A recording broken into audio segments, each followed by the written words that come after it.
And it was in Northwest Iowa that I just realized that all of this infrastructure that Barack Obama had been building and his team had been building in Northwest Iowa had kind of evaporated. Right. And it was at that point that I sort of realized, like, we got to do something here, because I kind of was motivated, as those, a lot of older millennials were, with this sort of hope and change message. We can go out and we can organize and we can improve the world. That's what inspired me to go work for a nonprofit. And at that point, it was like, I had moved back home, and it just, you could see that the recession, the Great Recession, was not being addressed in the 2010, 2011, 2012, timeframe. And things were starting to get kind of bad. And it was like, we were trying to, say, hey, things aren't getting better. Things are getting a lot worse. The economic recovery isn't hitting us here as it should be. And it was really hard to, frankly, get a hold of anybody in the Democratic Party. And all of that infrastructure had kind of evaporated. So that's when I started ruralorganizing.org as kind of a passion project. It was in 2012, actually.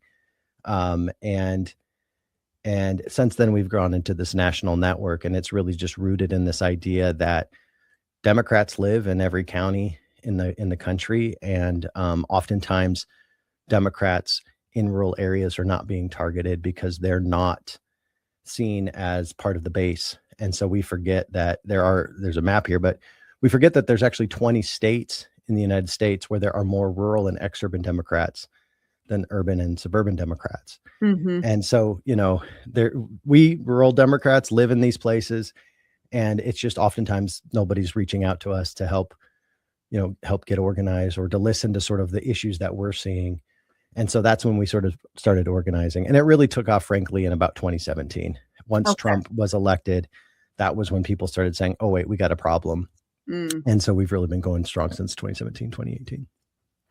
Can you talk with us about how you define rural voters? Because, obviously we're just looking at that map. That's a huge chunk of the population. So where are we talking in terms of geography, and how many millions of people are rural voters in this country? Yeah. So the rural population is so you're getting into one of the most controversial subjects in my world, which is, how do you define rural? There's like 13 federal definitions of rural, and they're all a little bit different. So the way that I tend to respond to that question is, rural's an identity. It's not a geography. Okay. And so that's kind of the short, quick answer. The longer answer is, and the stats that I'm referring to is, it's done at the precinct level, and a lot of times we confuse metro voters with urban voters and non-metro voters with rural voters, because that's the classification of the county. I'll spare you all of that. But the important thing to say is that the majority of rural voters actually live in metro counties. So if you think about all of these people that live on the edge of a city, they might have 1 acre or 2 acres of land. They tend to vote in the same way that we think of rural voters voting, but oftentimes they're classified as suburban. And so that population density is something we need to think about. We have a lot of stereotypes when we think rural. We think farmer in Iowa, and we should be thinking teacher living on the edges of the suburbs in a small town outside of Des Moines. That's what the majority of rural voters actually are. So when you look at it from that perspective, so there's, like, for example, people forget that Vermont is like the second or third most rural state in the country. It's also one of the most progressive states in the country. So when we say rural is conservative, it's like, well, Southern rural and Midwest rural is conservative, but Northeast rural is a little bit different. So that's something that we think about. West Virginia is one of the most rural states in the country. Places like Texas aren't nearly as rural as people think. Hawaii is more rural population wise than Texas. And Nevada is one of the most urban states in the country. So you have a lot of rural desert land.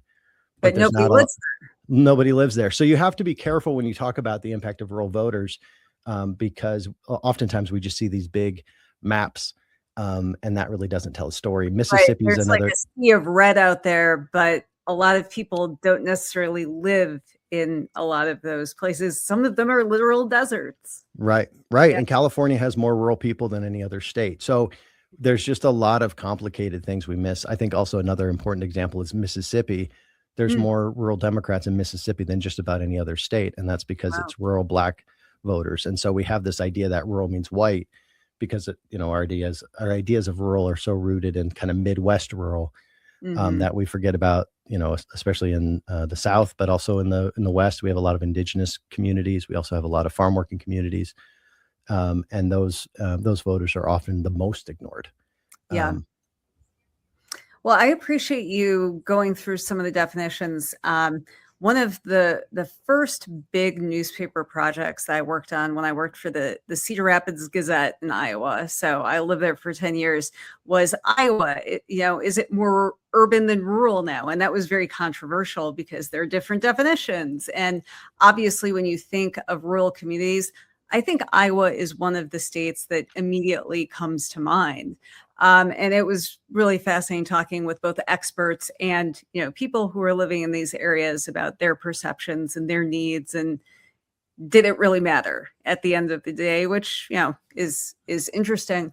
And I moved away from Iowa in 2004 to Michigan, which has its fair share of rural areas. I happen to live in a college community near the capital, but I've watched how Iowa in particular has changed quite a bit. And I feel like it's one of those states that has changed particularly dramatically from the Obama years to Trump. And certainly we've seen this pattern in other areas too. But because farming is so important, it's like in the DNA of the state of Iowa. And farmers, of course, have gone through a lot of struggles during both of Donald Trump's presidencies. They've also been a huge block of support for him. Can you talk a little bit about what the dynamics are specifically with farmers, what they may not feel that they've gotten out of the Democratic Party, but how they are faring under Trump?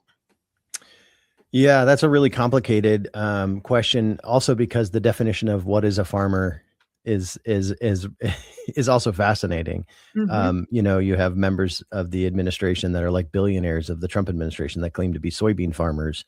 Well, that's because they own a bunch of land. And oftentimes from a policy perspective, we do not distinguish between agriculture investors, people who are buying up farmland because it's a good investment, versus the people that are actually farming the land. When you look at the agriculture workforce, for example, it's more Latino than it is white. We have more people in the ag workforce that are, working in meat packing or working out in the fields than are, farming the land.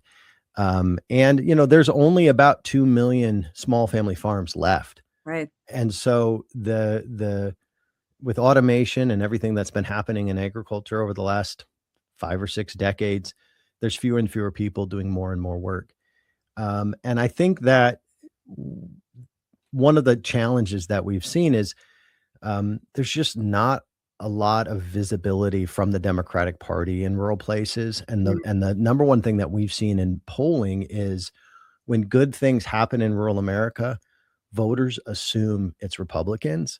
Okay. And when bad things happen in rural America, they assume it's Democrats. And there's nobody there to correct the record. So if you have experience in Iowa in local journalism, we saw this during the Biden years, where there would be all of these programs coming in that would benefit farmers. And nobody would say, by the way, this is a program that came in on a bill that every Republican voted against and every Democrat voted for. They would just say, hey, there's a new program available. And Joni Ernst, the Republican senator, is announcing this program. Republicans have no shame in voting against a bill and then standing outside the ribbon cutting to do it. And there's nobody at the local level to say, hey, hold on a second, this is Democrats doing this. So that to me is one of the foundational things that we're seeing, is just so much of the agriculture infrastructure has come from Democratic administrations. I mean, agriculture as it exists today in the United States, it's because of FDR. And so many of the policies that farmers rely on now are New Deal policies. and nobody is actually connecting the dots with them at the local level.